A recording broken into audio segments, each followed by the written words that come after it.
아파트 금융통입니다. 요즘 자영업 하시는 분들 많이 힘드실 텐데요.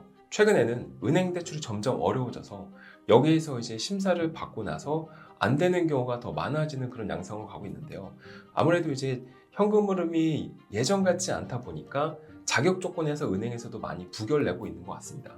이제 그런 자영업자 분들께서 은행에서 안 되면은 이금융권인 캐피탈이나 저축은행 혹은 뭐 빠르게 이용하실 수 있는 카드론이나 현금 서비스 등을 많이 사용하실 텐데, 물론 집을 담보로 해서 이금융권 사업자금을 활용하시면 좋겠지만 내 자가가 없는 분들 같은 경우는 아무래도 신용대출을 이용하실 수밖에 없고, 그런 이금융권 신용대출 같은 경우는 금리가 10%대가 넘어가게 돼 있거든요. 그렇다 보면 아무래도 불입하는 이자 비용이 감당하기 좀 어렵기 때문에 버티기는 점점 더 어려워지는 그런 상황으로 치닫고 있는 것 같습니다. 여기서 대출 상환에 문제가 없으시다면 다행이지만, 하지만 문제가 있거나 좀 어렵다면 앞으로 나오는 내용들을 점검해보고 실행에 옮겨보시길 추천드립니다. 첫 번째, 대출에도 순서가 있습니다.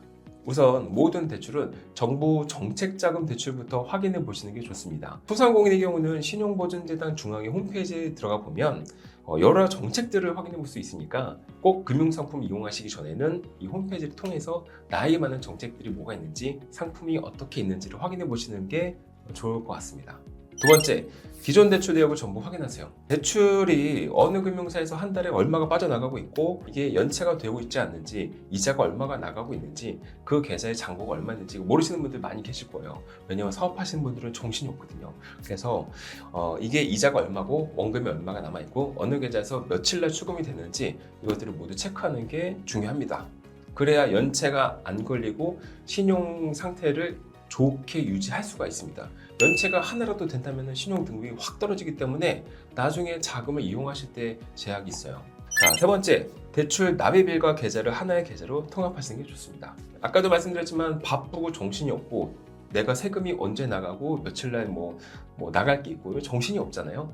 이제 그러다 보면은 아무래도 대출 이자가 뭐 하나만 나가면 상관이 없겠지만 다중채무자 같은 경우는 또 놓치는 게 많이 생길 수가 있거든요. 그러다 보면 아까도 얘기했듯이 연체가 생길 수가 있으니까 내가 받고 있는 금융상품을 체크한 다음에 그 금융상품이 나가는 날짜를 하나로 통합하세요. 매달 25일이다, 매달 15일이다 이런 식으로 묶어놓은 다음에 그게 빠져나가는 계좌를 하나로 묶어서 관리하는 겁니다. 물론 금융사마다 그 계좌를 하나로 묶는 게 어려울 수도 있지만 그래도 최대한 나가는 일을 통합하고 그리고 나가는 불입금을 정리해 놓아서 이제 그걸 관리하다 보면 내가 대출이 얼마가 나가고 있구나 이게 파악이 되면 그래도 금융생활 하는데 도움이 되겠죠. 네 번째, 내 담보가 있으면 적극 활용하세요. 내가 만약에 담보가 있다, 내가 갖고 있는 자가에 내가 살고 있고 그게 보유하고 있는 게 아파트다, 그러면은 내 주택을 담보로 사업자금을 충분히 활용할 수 있습니다. 은행에서 저는 대출 최대한 많이 받았는데요, 그거는 가계대출이고요. 추가로 사업자금을 이용하실 수가 있습니다. 이거는 은행뿐만이 아니라 상호금융 그리고 이금융, 캐피탈도 모두 다 가능하니까 내가 담보를 보유하고 있는 아파트가 있다면 그 담보 가치를 확인한 다음에 추가 대출을 사업자금으로 이용할 수 있습니다. 물론 가계대출보다는 금리는 비싸지만 내가 신용대출을 받는 것보다는 금리가 낮을 수 있으니 내가 담보가 있다면 충분히 활용해 보시길 바랍니다. 이것도 마찬가지로 은행 그리고 상호금융 그리고 캐피탈 이 순서대로 확인하시면 좋을 것 같습니다. 담보가 없다 그러면 신용대출 받을 수밖에 없기 때문에 확인해 보셔야겠지만 내가 활용할 수 있는 담보 가치가 있다면 그것 또한 활용하는 방법도 좋겠죠.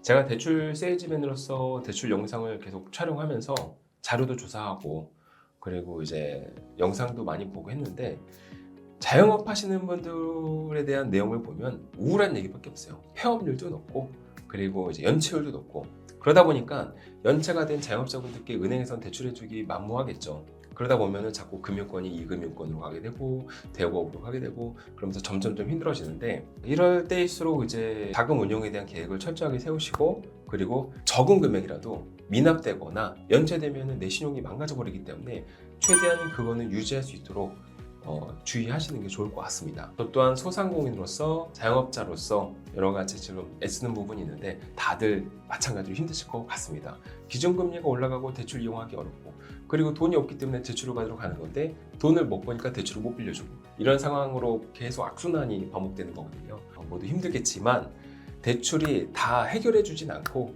해소해 주지도 않습니다.